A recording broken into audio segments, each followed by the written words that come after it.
পৃথিবীর কেউ নাই, শুধু ইব্রাহিম এবং ইসমাইল। জনমানবহীন নির্জন আল্লাহর খলিল ছুরির মধ্যে শান দিচ্ছে, পাথরের মধ্যে ছুরিটাকে ধার দিচ্ছিলেন। ইসমাইল আলাইহিস সালাম ডাক দেয়া বলেন, আব্বা জান, আপনি তো এখন আমাকে কুরবানি করে দিবেন, খোদার হুকুমে আপনি আমাকে জবাই করে দিবেন আব্বা জান। তাহলে দুইটা ওসিয়ত আপনাকে করে যায়, দুইটা অনুরোধ আপনাকে করে আব্বা জান দয়া করে রাখবেন। দেখেন একটা সন্তান তার বাবাকে বিনয়ের সাথে বলছে, আব্বা জান, আমাকে জবাই করার আগে ছুরিতে ভালো করে আপনি একটু শান দিবেন, আর আমার হাত পা গুলি শক্ত করে আব্বাজান বেঁধে দিবেন, যাতে আমি নড়াচড়া করতে না পারি। যদি নড়াচড়া হয় তাহলে আপনাকে কুরবানি করতে বাধাগ্রস্ত হবে। আব্বাজান, আপনি আমার চোখগুলি সুন্দর করে বেঁধে দিবেন, আর আমাকে উপর করে শোয়াবেন, আর আপনি আব্বাজান আপনার চোখগুলি সুন্দর করে আপনি বেঁধে নিবেন। তো চোখগুলি এই জন্য বাঁধবেন, আপনি যদি চোখে দেখে আমার চেহারার দিকে তাকাইয়া জবাই দিতে যান, সন্তানের মায়ায় পরে আপনার জবাই নাও হতে পারে। খোদার হুকুম মানতে আপনার এই হুকুম মানতে আপনার অসুবিধা হতে পারে গো আব্বাজান। যদি আমার মোহে পড়ে খোদার হুকুমে আপনি দেরি করে ফেলেন, আল্লাহ বেজার হয়ে যাবে। একটা সন্তান তার বাবাকে কত বিনয়ের সঙ্গে খোদার কথা স্মরণ করিয়ে দিচ্ছে।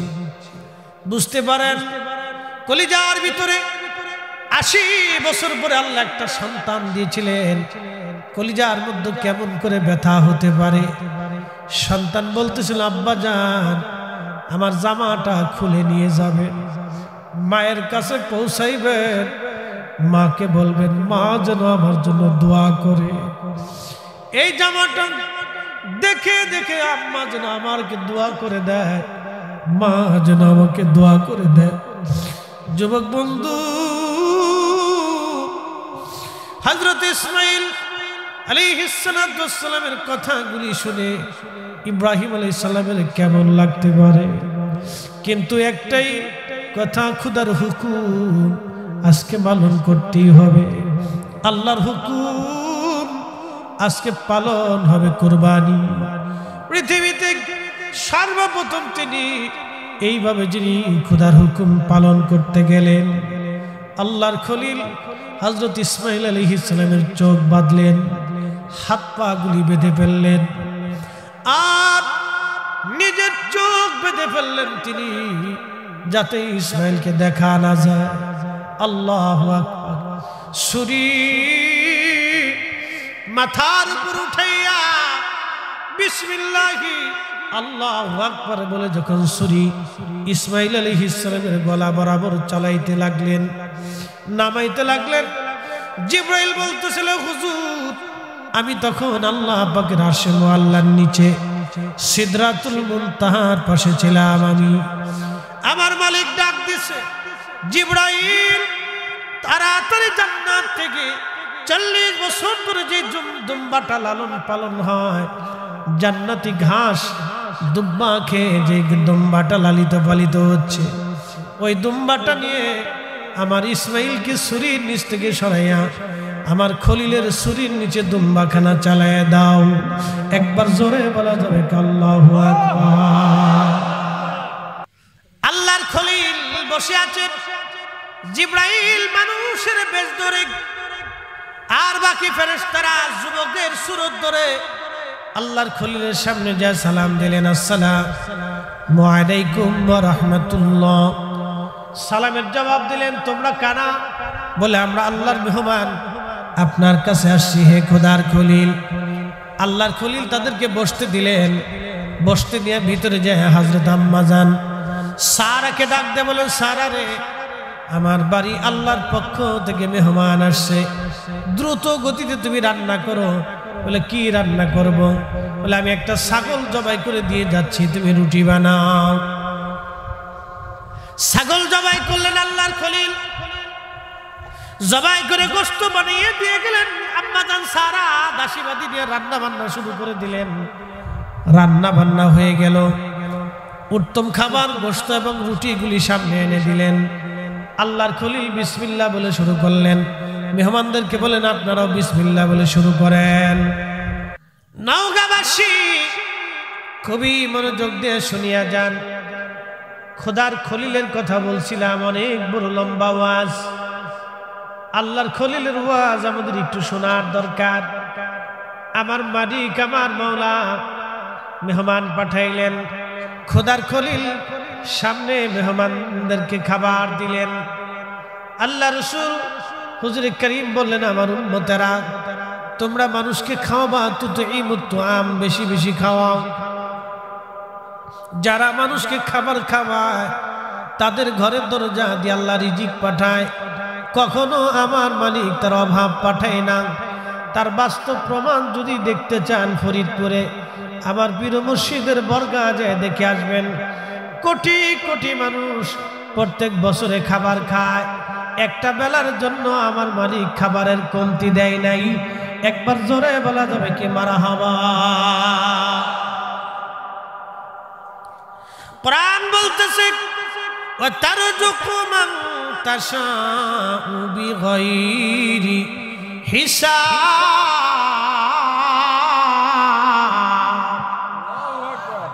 আমি যাকে খুশি তাকে অগণিত রিজিকের মালিক আমি আল্লাহ পাক বানায় দেই।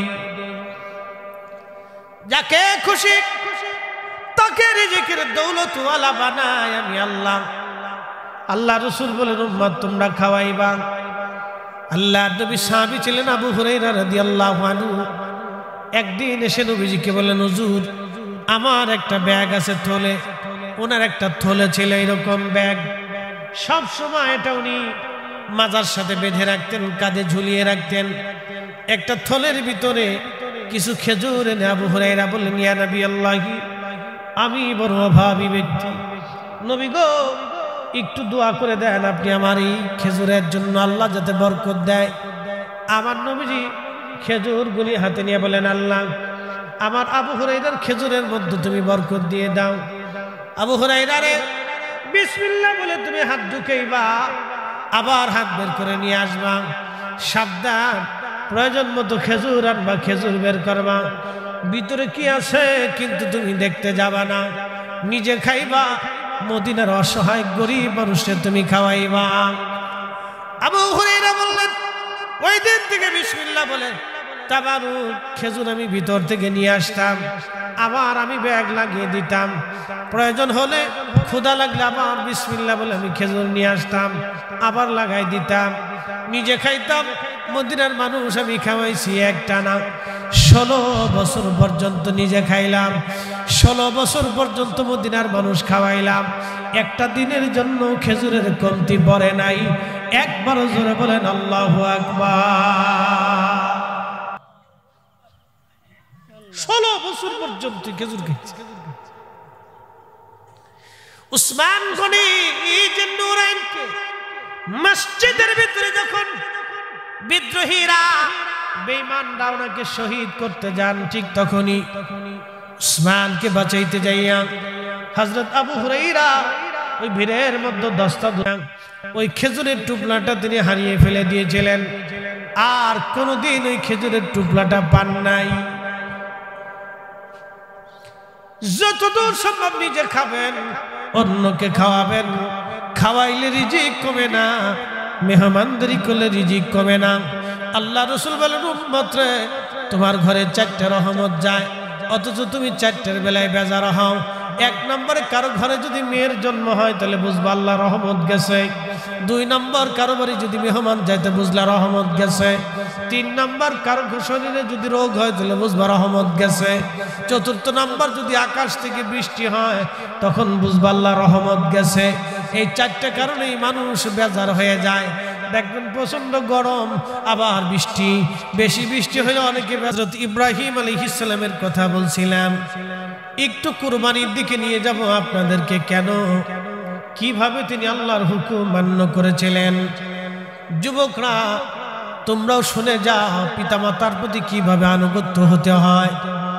একটা কথা মনে রাখবেন, আমার পীর মুর্শিদের দরবারে যারা গেছে তাদেরকে কখনো আপনারা বেয়াদব পাবেন না, অবশ্যই তাদেরকে আদবের মধ্যে পাবেন।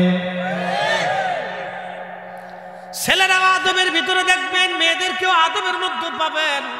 কারণ আমাদের দরবারের প্রথম সবক, তরিকতের প্রথম সবকের নাম আদাব। এই যে ফরিদি সাহেব কাজকে আপনারা দেখেন, জনপ্রিয়তা আল্লাহ আমাকে আকাশচুম্বী দিয়েছেন। বাংলাদেশের এমন কোনো সেক্টর নাই, এমন কোনো জায়গা নাই যেখানে না গেলে আমাকে মানুষ না চিনে। রাস্তাঘাটে, চার দোকানে, বিড়ির দোকানে, পানের দোকানে, সব জায়গায় আল্লাহ আমার চিনায়। অফিস আদালত, পুলিশ, বিডিআর, আর্মি, সেনাবাহিনী, বিমান বাহিনী, নৌবাহিনী, এমন কোনো সেক্টর যেখানে নাই না গেলে আমার অনুসারী না আছে, সোয়াজিন শ্রোতাবিন্দু না আছে, যেখানে যাই দুই একজন মিলে যায়, হুজুর আপনার ওয়াজ শুনি। কিন্তু আমি যখন আমার পীর মুর্শিদের দরবারে যাই, আমি এখনো পায়খানা পেশাবখানা সাফ করি গোপনে। এটা আমি প্রকাশ করি না, কাউরে দেখতে দেই না। কারণ আমি ছাত্র জীবন থেকে কাজ করে আসছি, এখনো করি। এই জন্যই করি, আমার আত্মার সাফের জন্য করি। ওইখানে গেলে রাস্তাঘাটে যেখানে হোক আমি কখনো বড়ত্ব দেখাই না, জনপ্রিয়তার ভাব আমি দেখাই না, সাধারণ হালতে থাকি, সবার সাথে মিশে থাকার চেষ্টা করি বাবা। কারণ দুনিয়া অল্প দিনের জন্য। আজকে যদি মারা যায়, কালকে সন্ধ্যার আগেই কবরস্থ হবে। আমি ফরিদি কেন, পৃথিবীর যত বড় বড় রাজা বাচ্চা বলেন না কেন, দুনিয়ার থেকে সবাই কবরে চলে গেছে শূন্য হাতের বাপ। আমরাও কবরে চলে যাব একদিন শূন্য হাতে। বাদশাহ ক্যা ফকির হো, সবকো একই ঠিকানা। বাদশাহ ক্যা ফকির হো, সবকো একই ঠিকানা। ঢাকা শহরের আজিমপুর আর গুলশান বনানীর গোরস্থানগুলির ভিতরে যায় দেখবেন, হাজার হাজার কোটি কোটি টাকার মানুষের কবর এখানে পড়ে আছে। কার কবর কোন জায়গা নিশ্চিহ্ন হয়ে গেছে, সীমানা পর্যন্ত হারিয়ে গেছে, কবরের চিহ্ন পর্যন্ত নাই। যাদের দিমাগে অহংকারে ক্ষমতার দাপটে মানুষের থরথর করে কাঁপতো, তাদের কবরের পাশে আজকে দাঁড়ানোর মতো কেউ নাই। এখানে আপনাদের খরদুয়া সেই গোরস্থান আছে না নাই? আসার সময় দেখে আসলাম বিরাট বড় গোরস্থান। বয়স কত হবে? গোরস্থানের বয়স কত হবে বাবা? হ্যাঁ, একটা আইডিয়া দেন। ধরেন 200 বছর। আচ্ছা, 200 বছরই ধরল আপাতত। 200 বছর আগে যারা কবর দেওয়া হলো, তার কবরের চিহ্ন কি আজ আছে? তাহলে আমাদেরও 200 বছর পরে কবরের চিহ্ন কি থাকবে? তাহলে আরেকজনের জমি নিয়ে কেন মারামারি করব? আরেকজনের জমির লাল কেন ঠেলতে যাব? আরেকজনের সম্পদে ইজ্জতে কেন আমি হাত দিব? আরেকজনের সম্মানে আমি কেন হাত দিব? আরেকজনের অর্থের ভিতরে মালে আমি কেন হাত দিব? যদি 200 বছর পরে আমার কবর হারিয়ে যায়, নিশ্চিহ্ন হয়ে যায়, তাহলে আমি কেন সুদ আর ঘুষের কারবারি করে জীবন গঠন করব? আজকে থেকে নিয়ত করে যাব, রব জীবনে আর কোনোদিন এই ভুল আমি করব না গো আল্লাহ। তোমার আইনে, তোমার বিধানে, তোমার নবীর সুন্নতে, তোমার ওলিদের যেই পথে ওলিরা চলে গেছে সেই পথে জীবন চালায়া আমাদের জীবনকে আখিরাতের জন্য তৈরি করে যাওয়াটাই বুদ্ধিমানের কাজ। যারা তৈরি করে গেছে তারাই বুদ্ধিমান, যারা তৈরি করলো তারা দুনিয়াতে শ্রেষ্ঠ। দেখেন কত শাহজালালের কবর মাটির সাথে মিশে গেছে, কিন্তু সিলেটের শাহজালাল ইয়ামানি মুজাদ্দিদের মাজারে এখনো কোটি কোটি মানুষ প্রত্যেক বছরে জিয়ারতে যায়। কথা বলেন ঠিক কিনা? কে জন্য যায়? এমন যেমন করে গঠান, হাসিবে তুমি কাঁদিবে ভুবন। আল্লাহকে এমন ভাবে তারা সন্তুষ্ট করে গেলেন, দুনিয়ার মানুষ তাদের জন্য দোয়া করার জন্য যায়। যতদিন বাংলার জমিনে আকাশে আযান চলমান থাকবে, কালেমার পতাকা উড্ডীন থাকবে, ততদিন শাহজালাল ইয়ামানি মুজাদ্দিদের জিয়ারত চলমান থাকবে, শাহ আলী বাগদাদির জিয়ারত চলবে, খান জাহান আলীর জিয়ারত চলবে, মাহেশ্বরের জিয়ারত চলতে থাকবে, আর রাজশাহীতে শাহ মাকদুমের জিয়ারত চলতে থাকবে, কোনোদিন বন্ধ হবে না। কারণ তারা আল্লাহকে খুশি করে গেলেন, সন্তুষ্ট করে গেলেন। আমাদেরকেও আল্লাহকে সন্তুষ্ট করে যাওয়া লাগবে। কবর হারিয়ে যাবে, নিশ্চিহ্ন হয়ে যাবে, কবর আমাদের কিছুই থাকবে না। খুশি করেছিলেন ইব্রাহিম আলাইহিস সালাম, সন্তানকে রেখে চলে গেলেন, বহুদিন পার হয়ে গেল। আল্লাহ বললেন, ইব্রাহিম তুমি তোমার প্রিয় বস্তু কুরবানি করো। ইব্রাহিম আলাইহিস সালাম সুদূর ফিলিস্তিন থেকে, বর্তমান ফিলিস্তিন, তখন নাম ছিল হারান, এই হারান অঞ্চল থেকে নিজে উটের পিঠে চড় হয়ে ইব্রাহিম আলাইহিস সালাম বর্তমান বাইতুল্লাহতে আসলেন। আসার পরে দেখলেন বিরাট বড় জনবসতি। এই জনবসতি দেখিয়া আল্লাহর খলিল ইব্রাহিম আলাইহিস সালাম খোঁজ নিয়া হযরত ইসমাঈলকে পাইলেন পরিণত বয়সে। কোরআন বলতেছে এইভাবে, ফালাম্মা বালাগা মাহুস সায়া ক্বালা ইয়া বুনাইয়া ইন্নী আরা ফিল মানামি আন্নী আযবাহুক ফানজুর মাযা তারা ক্বালা ইয়া আবাতি ফাআল মা তু'মারু সাতাজিদুনি ইনশাআল্লাহু মিনাস সাবিরিন। একবার জোরে বলা যাবে কি মারহাবা।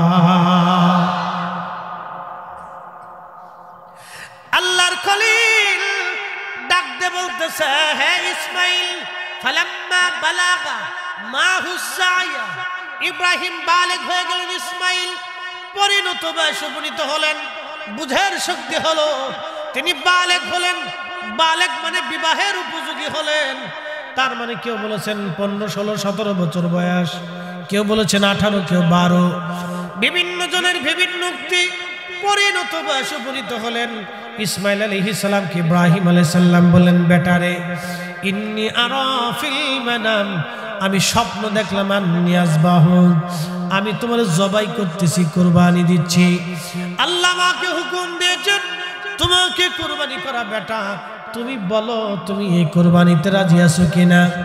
এই যুবকরা, ছেলেরা, ভালো করে শুনে নাও, মা বোনরা শুনিয়া যান। নিজের সন্তানকে বাবা মার প্রতি আনুগত্য শিখাবেন, আনুগত্য শিখাবেন, মুরব্বীদের প্রতি সম্মান শিখাবেন, তাজিম শিখাবেন।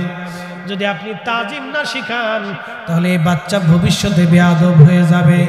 এই জন্য আমাদের তরিকতের প্রথম সবকের নাম হলো আদব। আদব, আদব যারা নাই সে বেয়াদব। আর বেয়াদব যত বড় আলেম হোক না কেন, ওই বেয়াদবের 4 পয়সাও সমাজে মূল্য নাই। কথা কর না কেন, ঠিক কিনা?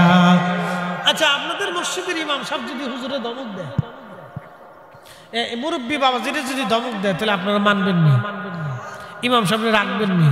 তো সবাই কি বলবো যে ইমাম সাহেব লোক বালা না, তার আদব নাই। ধরেন আর কি, আমি একটা উপমা দিলাম, ইমাম সাহেব কিন্তু সম্মানিত, তিনি আলেম, তিনি সম্মানিত ব্যক্তি, তিনি জানলে বলা, তিনি আলেম, কিন্তু তারপরে আপনার কাছ থেকে হৃদয় থেকে শ্রদ্ধা উঠে গেল। কারণ কি? সেই মুরব্বীর সাথে বেয়াদবি করছে। তার মানে বোঝা গেল আদবহীন লোক যত বড় আলেম হোক, যত বড় জ্ঞানী হোক, তার 4 পয়সাও দাম নেই। দুনিয়াতেও যদি দাম না থাকে তাহলে আখেরাতেও। এই জন্য তরিকতের প্রথম সবকের নাম কি? আদব। আল্লাহু আকবার। আদবে মানুষ আউলিয়া হয়েছে, কত সত্য। আদবে মানুষ আউলিয়া হয়েছে। প্রিয় উপস্থিতি, হযরত ইসমাঈল ডাকতে বলতেছে, আব্বাজান, ও আব্বাজান, আপনাকে আল্লাহ স্বপ্ন দেখিয়েছেন, আদিষ্টিত করেছেন, হুকুম দিয়েছেন আমাকে কুরবানি করা। আব্বাজান, আপনি চিন্তা করেন না, সাতাজিদুনি ইনশাআল্লাহু মিনাস সাবিরিন। ইনশাআল্লাহ, আল্লাহ চাহে তো আপনি আমাকে সবরকারীর মধ্যে পাবেন। আপনি কুরবানি করে দেন আব্বাজান, কোনো চিন্তা নাই, আমি সব মেনে নিলাম। আর আমাদের দেশের ছেলেদেরকে যদি বাবা বলে বেটা এটা নিয়ে আসো, তুমি যাও, বাবার এটা খাইতে মন চাইছে, খাইও, কথা কর না কেন? আদব আছে নাই? আমরা শিখাইতে পারি, ব্যর্থ।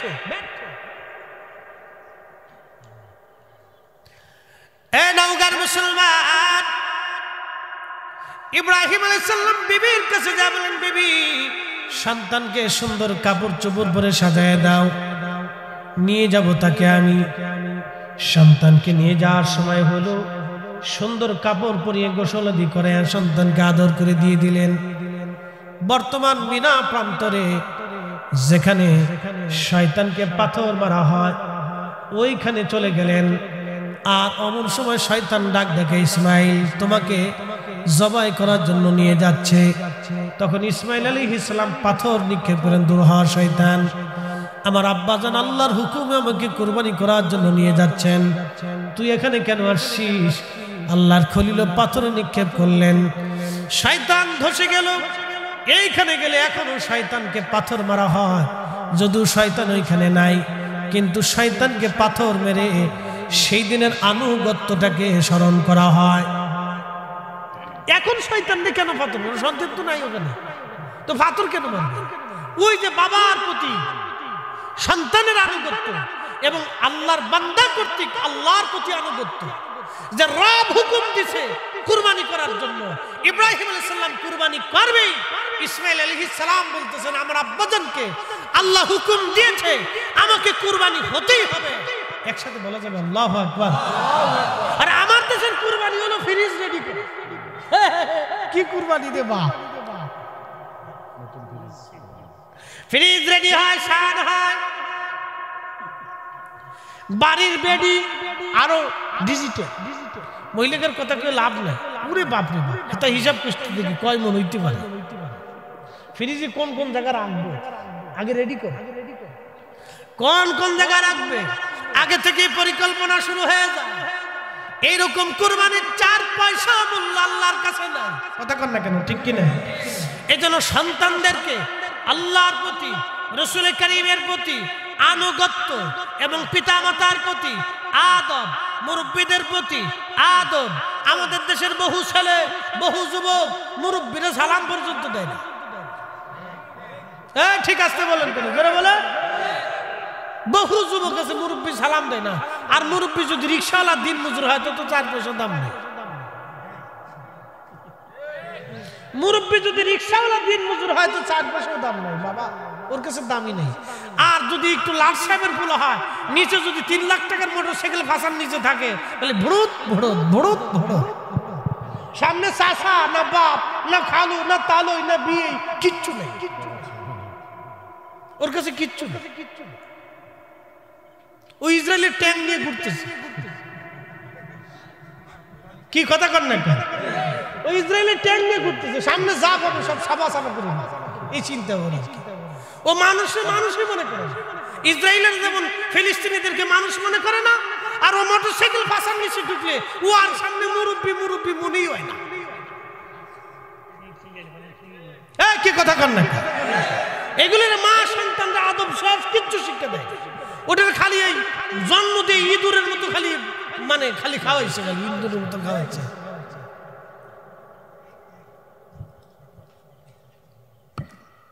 কষ্ট হইতেছে আপনাদের? উচিত কথা কিন্তু মাই বাজার হয়ে যায়। ডাল ভাতে কুটুম বাজার হয়, আর গরম ভাতে বিলাই বাজার হয়।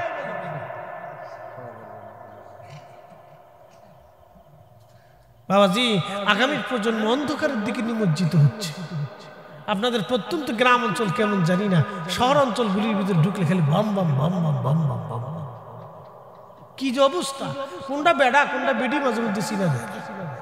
বেডার ফ্যান বেডি লয়ে গেছে, বেডি জিন্সের ফ্যান পরে, শার্ট গাইছে, বুঝা যায় না কোনটা বেড়া আর কোনটা বেডি। চলতেছে শরম লজ্জা। কুত্তাও মাঝে মধ্যে চাইয়ে চিনতে পারে, হ্যাঁ রে তোরা মানুষই চোখকে, কুত্তা এবং চাইয়ে চিনতে করে তোরা মানুষই চোখকে। চলতেছে। এগুলি এক ধরনের অসুস্থতা। কি কথা কর না কেন? এগুলি কি অসুস্থতা। সারা দেশের মানুষের কারো লুঙ্গি আছে, কারো জুব্বা আছে, কারো প্যান্ট শার্ট আছে, ভালো সুন্দর পোশাক পরে চলতেছে, পুরুষের পোশাক। তুই বেডি মানুষ হইয়া পুরুষের পোশাকে টানতেছ কে? তুমি মহিলা হইয়া পুরুষের জিন্সের প্যান্ট নিলা কা? তুমি নারী হইয়া জিন্স পুরুষের শার্টটা তুমি গেঞ্জিটা নিয়ে গেলা কা? তুই এত কিছু নিছো তো লুঙ্গিটা নিলা না কা?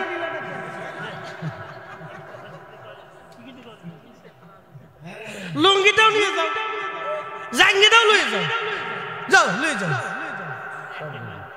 আমরা লুঙ্গি জাঙ্গিয়া তোমরা সব লয়ে যাও, তোমরা ওই পায়জামা কি ট্রাউজার আর কি সেলার কামিজ তো আমরা দিয়ে দাও, যাও হয়ে গেল। পাগল দেশে কত কোয়ালিটি হয়েছে বাবা। এগুলো এক ধরনের অসুস্থতা। কি কথা কর না কেন? ঠিক কিনা? নারী নারীর পোশাকে থাকবে, পুরুষ পুরুষের পোশাকে থাকবে। কথা কর না কেন? ঠিক কিনা? সে কোন ধর্মের সেটা আমার বিষয় না। নারী নারীর পোশাকে, পুরুষ পুরুষের পোশাকে।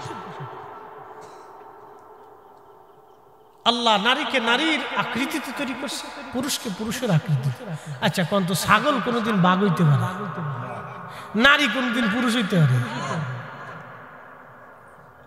এটা বুঝে না।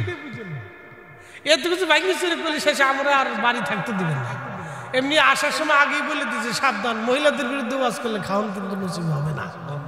আমার বাড়িতে একবারে গ্রিন সিগন্যাল রেড সিগন্যাল দিয়ে দিচ্ছে, ওকে না অসুবিধা না, বলবার না কিছু, রেড সিগন্যাল দিয়ে দিচ্ছে। কেমনি আমার ওয়াজ শুনছে, এক জায়গায় ওয়াজ করছিলাম, ওটা ইউটিউবে ঢুকছে, ঘুরতে ঘুরতে ওনারটাই চলে গেছে। তো ধাতারি মারছি কায়দা মতো, 15 তারিখ জায়গায় খাওয়ান টান হবে না। কারণটা কি?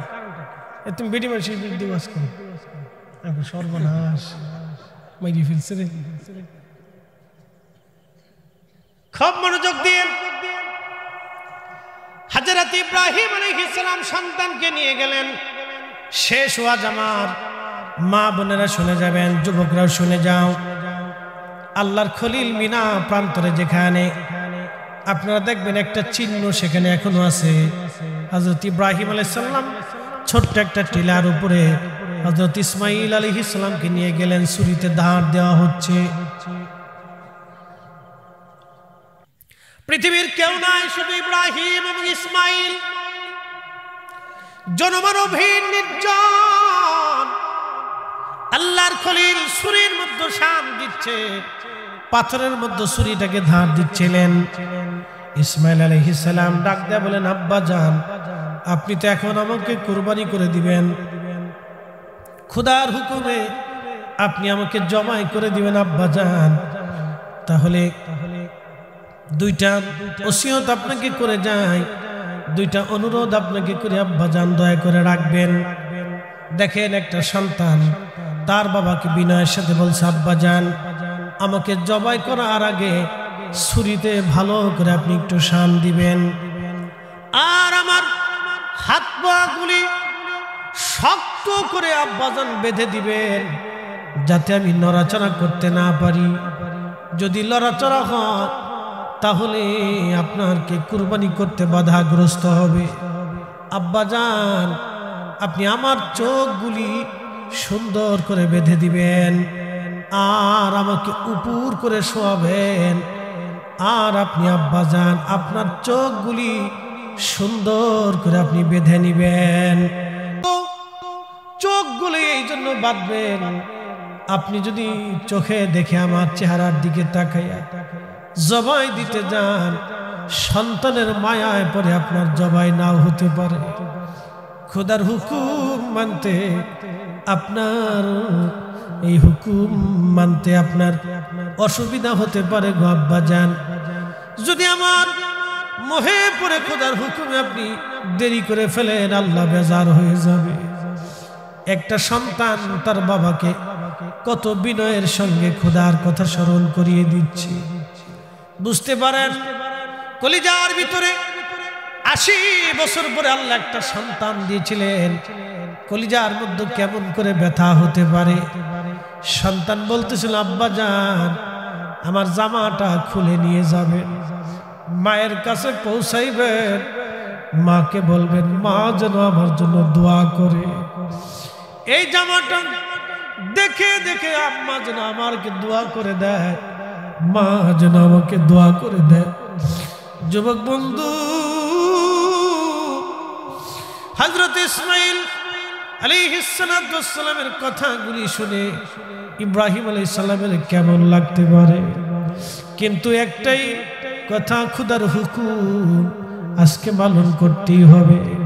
আল্লাহর হুকুম আজকে পালন হবে। কুরবানি পৃথিবীতে সর্বপ্রথম তিনি এইভাবে যিনি খোদার হুকুম পালন করতে গেলেন, আল্লাহর খলিল হযরত ইসমাঈল আলাইহিস সালামের চোখ বাঁধলেন, হাত পা গুলি বেঁধে ফেললেন আর নিজের চোখ বেঁধে ফেললেন তিনি, যাতে ইসমাঈলকে দেখা না যায়। আল্লাহু আকবার। ছুরি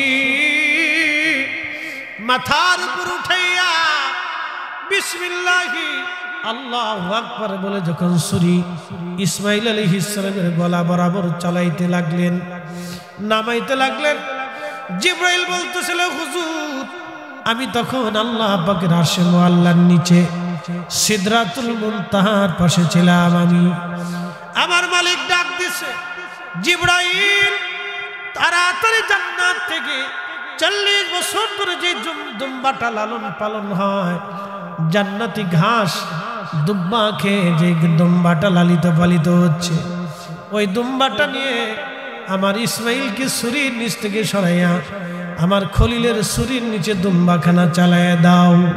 একবার জোরে বলা যাবে আল্লাহু আকবার। কুরবানি ছুরি পড়তেছিল বিসমিল্লাহি আল্লাহু আকবার বলে, ছুরি পড়তেছিল বিসমিল্লাহি আল্লাহু আকবার বলে, জান্নাত থেকে দুম্বা টান দিয়ে জিবরাইল বলে, হুজুর এত দ্রুত গতিতে আমি আসছিলাম, ওই দিন আমার কষ্ট হয়েছিল নবী গো। আমি দ্রুত গতিতে জান্নাত থেকে দুম্বা নিয়ে ছুরি পড়ার আগে ইসমাঈল আলাইহিস সালামকে টান দিয়ে সরাইয়া দুম্বাখানা ছুরির নিচে চালায় দিলাম। ইব্রাহিম আলাইহিস সালাম চোখ বাঁধা অবস্থায় দুম্বার গলার মধ্যে ছুরি চালায় দিলেন। দুম্বা কেটে জাবে হয়ে গেল, গল গল করে রক্ত পড়তে লাগলো। খোদার খলিল মনে করছেন সন্তান কুরবানি হয়ে গেছে। আহা, উনি যখন ছুরি উঠাইয়া চোখের পট্টি বাঁধনটা খুলে দেখলেন, দুম্বা ছটফট করে ডান দিকে তাকায় দেখেন জিবরাইল আর ইসমাঈল আলাইহিস সালাম দুইজন দাঁড়ায় দাঁড়ায় মুস্কি মুস্কি হাসতেছে। একবার জোরে বলা যাবে আল্লাহু আকবার। আল্লাহ কি ধন চায় না মন চায়? জোরে বলেন, আরো জোরে বলেন, কি চায়? আল্লাহ মন চায়, মন মন মন, হৃদয় আনুগত্য আল্লাহ চায়, আনুগত্য আল্লাহ চায়, আনুগত্য চায়, আনুগত্য চায়, প্রেম চায়, ভালোবাসা চায় আল্লাহ। আল্লাহ ভালোবাসা চায় বান্দার থেকে। এই জন্য বান্দা যখন হাইয়া আলাস সালাহ বলার পরে হেঁটে হেঁটে হেঁটে হেঁটে, এই যে মুরব্বী বাবাজিরা বৃদ্ধকালে যখন লাঠির উপরে ভর দিয়ে হেঁটে হেঁটে হেঁটে হেঁটে মসজিদের দিকে যায়, আল্লাহ ডাক দেখা, ফেরেশতারা আমারে বান্দা বানাইতে নিষেধ করেছিলে, দেখ আমার বান্দা আজকে বৃদ্ধ হয়ে গেছে। লাঠির উপরে ভর দিয়ে মুয়াজ্জিন হাইয়া আলাস সালাহ বলার পরে আর দেরি করে নাই, আমারে বান্দা এইভাবে এই টুকনো কালে বৃদ্ধকালে আমার বান্দা লাঠির উপরে ভর দিয়ে আমার এই বান্দাটা আমি খোদার আনুগত্য প্রকাশের জন্য আমার ঘরে হাজিরা দেওয়ার জন্য আসতেছে। এ ফেরেশতারা, তোমরা না আমার বান্দা তৈরি করতে নিষেধ করছিলা, যা তোরা সাক্ষী থাক, আমি আমার এই বান্দার জীবনের সব গুনাহগুলি আমি আল্লাহ মাফ করে দিলাম। একবার জোরে বলা যাবে আল্লাহু আকবার।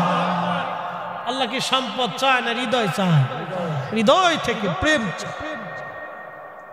ইব্রাহিম আলাইহিস সালামের মহব্বত চাইছিল, তিনি মহব্বত দিতে গেছেন।